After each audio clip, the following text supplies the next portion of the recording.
All right, guys, let's talk about the DL16s. These are your digital input boxes, all right? So we're going to walk up to them here. There's two of them. You can see them right there. And there's really not too much to mess with here. Everything's pretty much set up, but it's important that you know how to use some of these major functions. So the first thing that I want to show you here is if we look in this little green box, sorry about the shadow, you can see these two little green lights, it's A and B, and that says AS50 network link. Those two little green lights show us that are basically confirm that our Cat5 from upstairs is connected properly to the A input, and then the B input or the B port loops out of there and goes down to this second DL16, and you can see that its A port is green. So that is how you link the two boxes together, and you want to see those green lights showing that everything's working properly.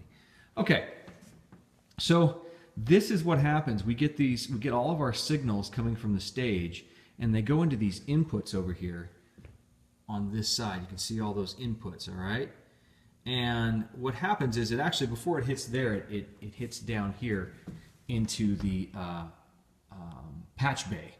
And we're not going to get into the patch bay right now, but I just wanted to show you that's what happens. It hits the patch bay first, and then it goes up into these inputs, and they're all labeled so that they match. They're all in order, okay? Okay, so just real quick operation of this thing. So this configure button right here, I'm going to kind of move my finger out of the way here. This configure button here, if you press that, you can see that it says 1 through 8. And what that means is that this box has been set up to output 1 through 8. You can't see my finger there because of the shadow. Let's do this. Let's switch it up here. I'm going to do this. Output 1 through 8. Okay.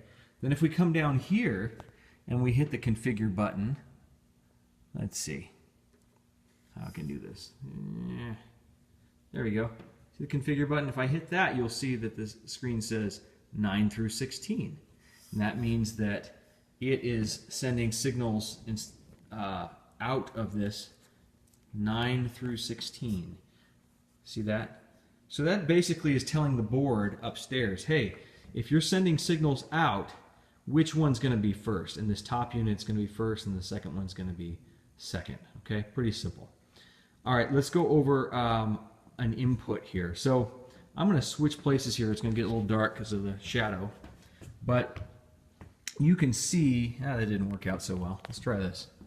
You can see that some of these inputs have a little red light next to them. Get my finger in there. See that little red light? And what that means is the phantom power is on for this input. And that's because we have a condenser mic plugged into this input.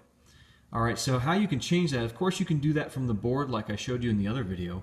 But if you're on the stage setting up for a new set, let's say you're doing a Christmas program, or things are just changing around on the stage, you can actually set this stuff up here. And it's kind of nice because all you have to do is use this little encoder knob here, and you can change. I'm going to use my other hand here. Hold on. Here we go. You can change which input you're working with. See, now I'm on input 2, 3, and so on. So see, when I went to 4, that little plus 48 volts turned on. Okay, I can turn that off if I want by pressing this button, but it's on right now because we have a condenser mic plugged into input 4, and I think that's the hi-hat mic. So I just want to show you, you can actually set that from here. You can also set gain from here. You'll see there's a little gain button right here. I'm going to press gain and it'll show us where our current setting is. Looks like we're at 12.5. So if I wanted to, I could press gain and simultaneously turn this knob to set the level. So if you have someone who's on the stage and maybe you've never worked with this musician before and it's a new mic or a new signal coming through, you can actually have them play a little bit and set the gain right here instead of being upstairs. So it's kind of a nice feature. You also have input meters here showing the signal level coming in. You also have a headphone jack. So if you plug headphones into here and then turn your headphones up on this level here, you can hear that signal coming in just to make sure that you are actually listening to and working with the signal that you want to. So there's a quick overview of the DL16s. You don't necessarily have to use any of these features because you can do all these things from the board, but I just wanted to show you how to do it. There is a way to lock these out so that none of these controls can be pressed and do anything. You can lock it out from the board if you wanted to. Currently I'm leaving it open because I wanted you to have that feature, but if you wanted to, you could go to the, I believe it's the setup page, and it's in one of the tabs, and it's called Head Amp Lockout, I think is what it's called, or it might say HA Lockout. We'll go take a look at that in a second.